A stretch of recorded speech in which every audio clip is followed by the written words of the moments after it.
નમસ્કાર વિદ્યાર્થી મિત્રો, સ્વાગત છે આપ સૌનું। કહેવાય છે ને કે કોઈ પણ મોટા કાર્યની શરૂઆત એ નાના કાર્યથી કરવી પડે છે। આજનો આપણો સુવિચાર છે, આવતીકાલે જો પહાડ ખસેડવાનું કામ કરવું હોય મિત્રો, તો આજે નાના નાના પથ્થરો ખસેડવાની શરૂઆત કરવી પડે। આ સુવિચાર આપણને સમજાવે છે કે તમે કોઈ પણ મોટા લક્ષ્ય સુધી પહોંચવા માંગતા હોય, ખૂબ મોટું કાર્ય કરવું હોય, તો એ કાર્ય કરતા પહેલા નાનેથી શરૂઆત કરવી પડે। તમે સમજી રહ્યા છો કે આપણા ઘરે કોઈ પ્રસંગ હોય, એ પ્રસંગ 3-4 મહિના પછી આવતો હોય, તો એની શરૂઆત આપણે 3-4 મહિના પહેલેથી જ એટલે કે નાના નાના કાર્યો કરીને એ પ્રસંગને સરસ રીતે પાર પાડવા માટે આપણે આયોજન કરતા હોઈએ છીએ। તો દોસ્તો, એવી જ રીતે અભ્યાસમાં પણ થાય છે। આપણે વાર્ષિક પરીક્ષા જ્યારે આપવાની હોય છે, ત્યારે સંપૂર્ણ કોર્સ આપણે તૈયાર કરવાનો હોય છે। તો આજથી જ આપણે આ જે નાના નાના ચેપ્ટરો છે, એ ચેપ્ટરોને સરસ રીતે તૈયાર કરી દઈએ તો 100% આપણો સંપૂર્ણ કોર્સ તૈયાર થઈ જશે અને સારામાં સારું પરિણામ આપણે મેળવી શકીશું। માં સરસ્વતીને વંદન સાથે અભ્યાસની શરૂઆત કરીએ। ધોરણ 12 કોમર્સ, વિષય આંકડાશાસ્ત્ર, પ્રકરણ નંબર 4, સામયિક શ્રેણી। આજના 8મા લેક્ચરની અંદર આપણે અભ્યાસ કરીશું પદ્ધતિ 2, ન્યૂનતમ વર્ગોની રીત। દોસ્તો, અગાઉ આપણે 2 લેક્ચરમાં પદ્ધતિ 1, આલેખની રીતનો ઊંડાણપૂર્વક અભ્યાસ કર્યો। આલેખની રીતે આપણને કઈ રીતે વલણ પ્રાપ્ત થાય અને એ વલણ વક્રની મદદથી અંદાજો મળે એ આપણે શીખી ચૂક્યા છીએ। હવે પદ્ધતિ 2, ન્યૂનતમ વર્ગોની રીત એટલે કે વલણ મેળવવાની આ શ્રેષ્ઠ રીત છે।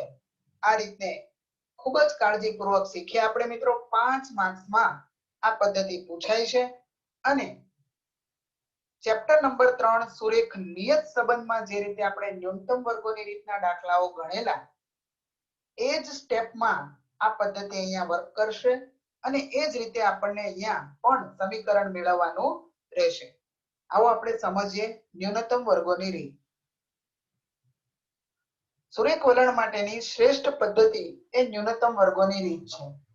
ઘણી વખત પરીક્ષામાં પૂછાય છે, વિકલ્પમાં કે 1 માર્ક્સના ટૂંકા પ્રશ્નમાં, કે સામયિક શ્રેણીમાં વલણ મેળવવા માટેની શ્રેષ્ઠ પદ્ધતિનું નામ જણાવો।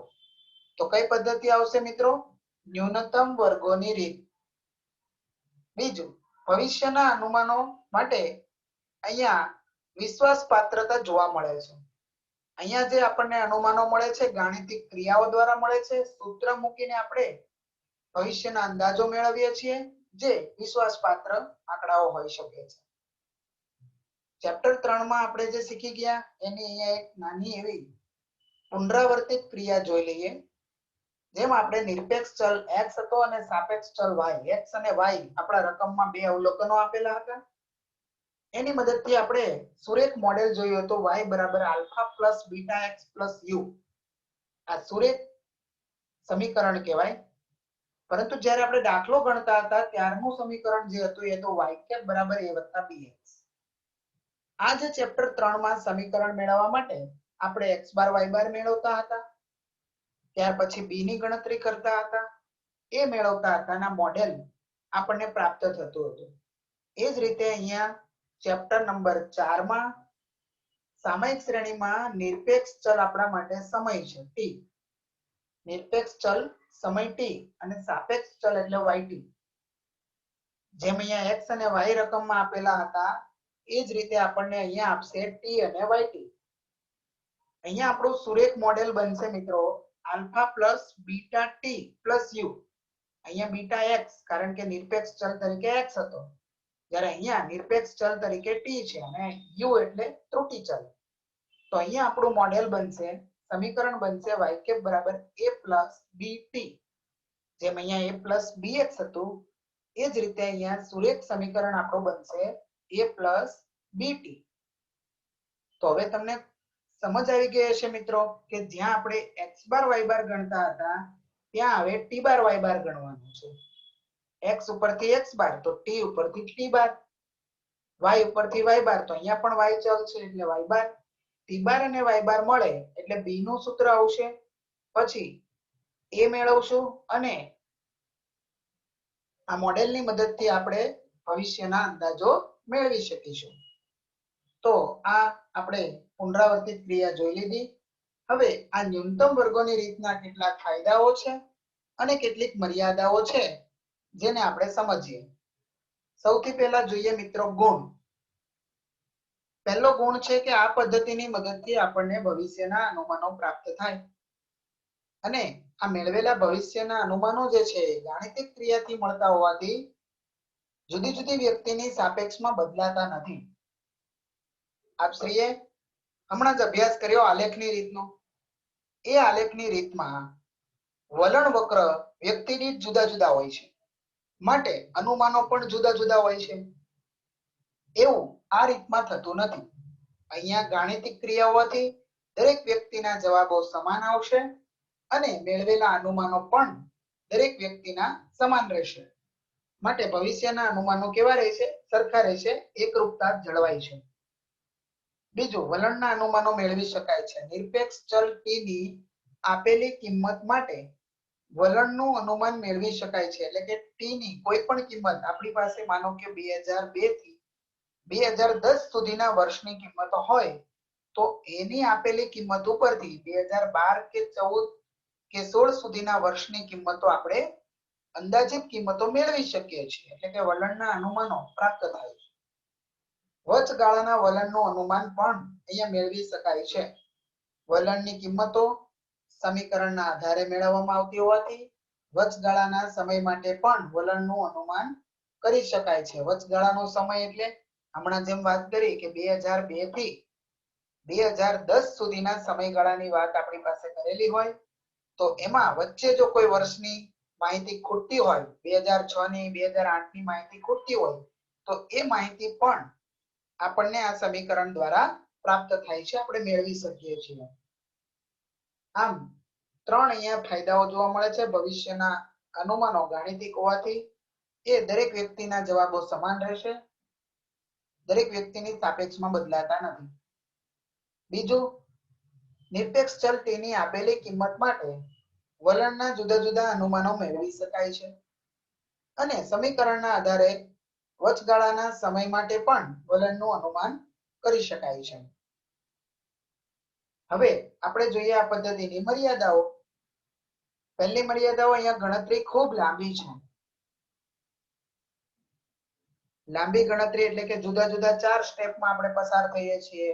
t બાર અને y બાર ગણશું, પછી નિયત સંબંધાંક જે હતો એવી જ રીતે અહીંયા જે સમય શ્રેણીનો આંક છે એ આપણે b મેળવીશું, ત્યારબાદ a મેળવીશું, ત્યાર પછી મોડેલ આપણને મળશે y કેપ બરાબર a પ્લસ bt અને પછી અંદાજો મળે છે.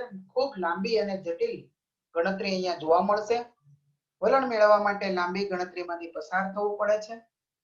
ઓછી વિશ્વસનીયતા એટલે ઘણી વખત સમીકરણનું સ્વરૂપ જો યોગ્ય ન હોય કે સમીકરણનું યોગ્ય અન્વયોજન થયું ન હોય ત્યારે ભવિષ્યના અંદાજો ઓછા વિશ્વસનીય છે. અહીંયા આ પદ્ધતિમાં સમીકરણની મદદથી અંદાજો મળે છે. એટલે જો સમીકરણનું અન્વયોજન બરાબર ન થયું હોય તો એ અંદાજો ઓછા વિશ્વસનીય હોય છે.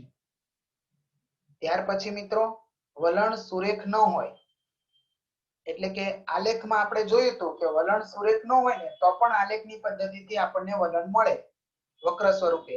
એમ અહીંયા વલણ સુરેખ ન હોય તો આ પદ્ધતિ ઉપયોગી થતી નથી. સામાયિક શ્રેણીનું વલણ સુરેખ ન હોય તો આ પદ્ધતિ ઉપયોગમાં લઈ શકાતી નથી. એ આની મર્યાદા છે. ફરી એકવાર ત્રણ મર્યાદાઓ. લાંબી ગણતરી છે, જો સમીકરણનું અન્વયોજન બરાબર ન થાય તો ઓછી વિશ્વસનીયતા જોવા મળે છે અને વલણ સુરેખ ન હોય આવા સમયે આ પદ્ધતિ ઉપયોગમાં લઈ શકાતી નથી. આ થઈ ન્યૂનતમ વર્ગોની રીતના ફાયદા અને મર્યાદા. હવે મિત્રો આપણે એના દાખલો ગણવાના તબક્કા જોઈએ. 5 માર્ક્સનો દાખલો પૂછાય છે અને 5 માંથી 5 માર્ક્સ મેળવવા માટે આ એક જ રીત અહીંયા ન્યૂનતમ વર્ગોની રીત જે છે એમાં કોઈ જુદા જુદા સ્ટેપ નથી, એક સમાન પ્રક્રિયા છે. ખૂબ જ સરસ રીતે આપણે એને ગણી શકીએ. પહેલું છે કે જે કોલમ આપણે તૈયાર કરીએ છીએ, કોષ્ટક તૈયાર કરીએ છીએ એ આ મુજબનું હશે. પહેલી કોલમ વર્ષની, બીજી કોલમ જે ટી છે એ સમય બતાવે છે, પછી yt એટલે ચલ આપેલું હશે, પછી બંનેનો ગુણાકાર કરો t into y, જેને t yt પણ કહેવાય, પણ અહીંયા t આપણે લખતા નથી, t into y અને t સ્ક્વેર, આ બે કોલમ નવી બનાવવાની છે. તો તમને એમ થાય સર રકમમાં બે આપેલી હોય બે નવી બનાવીએ તો 4 નો થાય, પણ મિત્રો રકમમાં વર્ષ આપેલું હશે અને y આપેલો હશે. આ t આપણે જાતે લખવાનો છે, t એટલે સમયગાળો, 1 વર્ષ 2 વર્ષ 1 થી n સુધીના અહીંયા અવલોકનો આપણે લખવાના છે. 1 2 3 4 જેટલા વર્ષની માહિતી આપેલી હોય એ મુજબના અંકો અહીંયા ટી માં આપણે લખવાના રહેશે. આમ 5 કોલમમાં કોષ્ટક તૈયાર થશે. ટી ઉપરથી ટી બાર મળશે અને y ઉપરથી y બાર મળશે. સૂત્ર છે ટી બાર બરાબર સિગ્મા ટી અપોન n અને y bar is equal to sigma y upon n. છે ને મિત્રો, સરસ મજાની વાત. આપણે ચેપ્ટર 3 માં x ઉપરથી x બાર મેળવેલો અને y ઉપરથી y બાર, એમ અહીંયા t ઉપરથી t બાર અને y ઉપરથી y બાર. ત્યાર પછી મોડેલ છે b મેળવવાનું. b માટેનું સૂત્ર છે n sigma ty minus sigma t sigma y upon n sigma t square minus sigma t whole square. તમને હવે અહીંયા એક સૂત્ર યાદ આવી ગયું હશે મિત્રો. યસ, નિયત સંબંધાંક b મેળવવા માટેનું જે xy વાળી રીતનું સૂત્ર છે, બેઠું એના જેવું જ આ સૂત્ર છે. x ની જગ્યાએ સમય નિરપેક્ષ ચલ t મૂકી દેવાનો એટલે આ સૂત્ર આપણને મળી જાય. જુઓ ફરી એકવાર કેમ બોલાશે આ સૂત્રને. b બરાબર n sigma ty minus sigma t into sigma y upon n sigma t square minus sigma t whole square. b મળે એટલે તરત આપણને a મળશે. a બરાબર y બાર માઈનસ b t બાર. ચેપ્ટર 3 માં અહીંયા a નું સૂત્ર હતું a બરાબર y બાર માઈનસ b x બાર, પરંતુ ચેપ્ટર 4 સામયિક શ્રેણીનો દાખલો હોય અને આપણે વલણ કિંમત મેળવવાની હોય ત્યારે a નું સૂત્ર આવશે y બાર માઈનસ b t બાર. અને હવે વલણ રેખા એટલે કે સુરેખ સમીકરણ મોડેલ y કેપ t બરાબર a plus bt. a plus bt, જ્યાં a ની કિંમત મૂકવાની b ની કિંમત મૂકવાની. ત્યારબાદ જુદા જુદા સમય માટે આપણને અહીંયા અંદાજ મળે. આટલા સ્ટેપમાંથી પસાર થયા પછી દાખલાઓ જુદી જુદી રીતે પણ પૂછી શકાય, જેમાં અંદાજ પૂછે, વલણ કિંમતો પૂછે, ત્રુટિ પૂછે અથવા તો આ સમીકરણની મદદથી આલેખ પણ પૂછી શકે. આ જે છઠ્ઠો મુદ્દો છે, એક્સ્ટ્રા ઓર્ડિનરી જે વાતો છે એ આપણા એક માર્ક્સ કે બબે માર્ક્સ કાપી નાખે ને એ માટે ધ્યાનમાં લેવા જેવી બાબત છે. આ માર્ક્સ ન કપાય એટલા માટે સમીકરણ તો બધા દાખલામાં ગણવાનું જ આવશે, પરંતુ જ્યાં અંદાજ મેળવવાનો છે ત્યાં આપણે અંદાજ ગણીશું. જે દાખલામાં આપણને વલણ કિંમતો મેળવવાની કીધી હશે ત્યાં વલણ કિંમત કઈ રીતે મળે આપણે શીખી જશું. ત્રુટિ પણ મળી શકે અને સમીકરણની મદદથી આલેખ પણ મેળવી શકાય. તો આટલા સ્ટેપમાં આપણે કાર્ય કરવાનું છે દોસ્તો. ફરી એકવાર કોષ્ટક તૈયાર કરીશું. t બાર ને y બાર પહેલા ગણીશું, ત્યારબાદ b a મળશે અને b અને a મળ્યા પછી મોડેલ મળશે અને પછી અંદાજ મેળવીશું. આ થઈ ન્યૂનતમ વર્ગોની રીતે દાખલો ગણવાના તબક્કા. આ સાથે આ પદ્ધતિ આપણે પૂરી કરી મિત્રો. નવા દાખલાઓ સાથે હવે આ ન્યૂનતમ વર્ગની રીતના જુદા જુદા દાખલાઓ ગણવા માટે આપણે નેક્સ્ટ લેક્ચરમાં મળીશું. Thank you very much.